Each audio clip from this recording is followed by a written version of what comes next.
What's up, guys? So, I just realized something that I think the best way to describe Dubai is that it's actually a reward.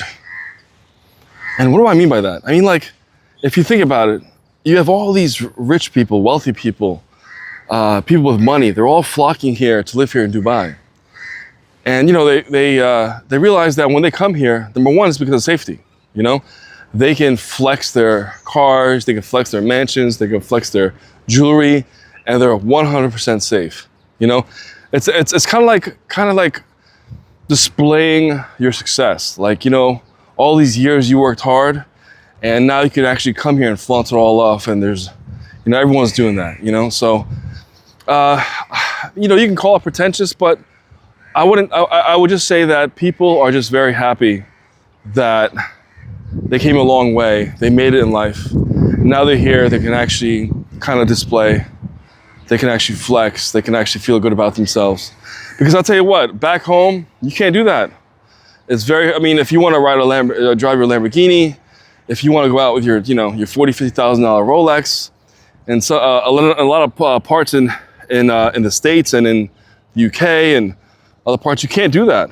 You will get robbed. There's no safety over there. So, and by the way, the reason I say a reward is because most people who already come here, they're already successful. They're already successful back home. Because who's let me show you. Who's buying those? You can't see it. Who's buying these $10-15 million mansions, right? So they already have the money by the time they get here. They already have the money. So, in other words, they made it in life and they came here to actually enjoy it now, because this is actually the place to enjoy your wealth. You get the best food, you get the best service, you get the best treatment, you get the best, the best accommodations, the living, everything makes sense. And by the way, I'm not saying I'm rich, I'm not wealthy at all, by no means, but I understand now that they actually come here because of that. Now, there's many opportunities here. I mean, if you talk to people here, I got to tell you, like 1 out of 3 people here are realtors, by the way. And I'm not joking around. There's so many people that are realtors from around the world that people here people here are here also to make it as well too.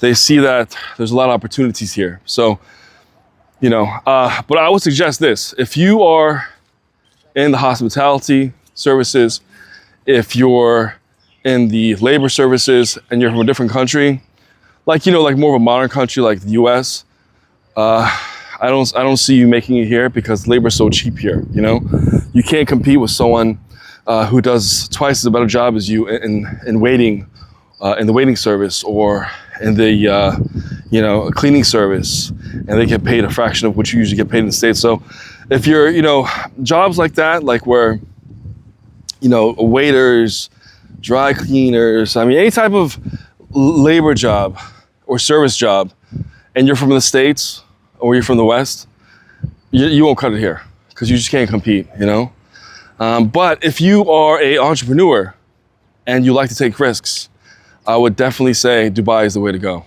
because there's a lot of opportunities here. High risk, high reward.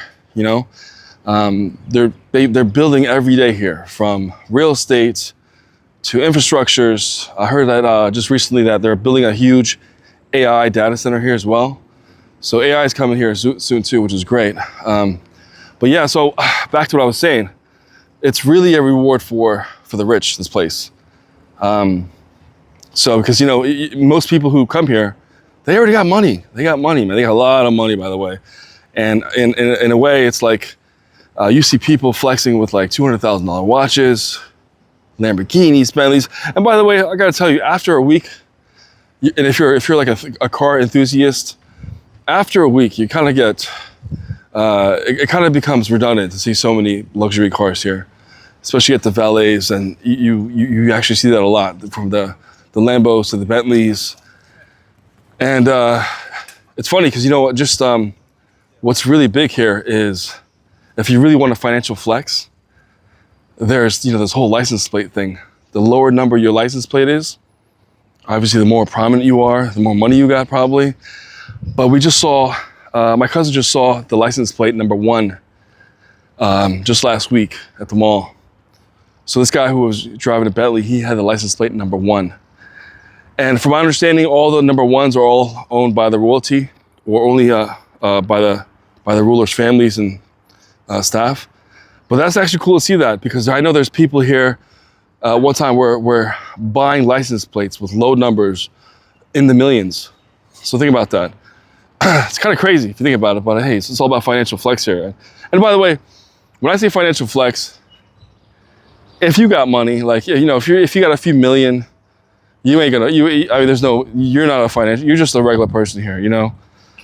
Because you think your Mercedes is nice, you know, the guy who parks next to you has a Ferrari, and that Ferrari, someone next parks next to that Ferrari would be like a Lambo or a Rolls Royce, and you think that, you know, that person has money, then all of a sudden you want to flex your yachts, small yachts. There's huge $100 million yachts here. So when I say financial flex, it's, you know, the people who do it have serious money here, you know.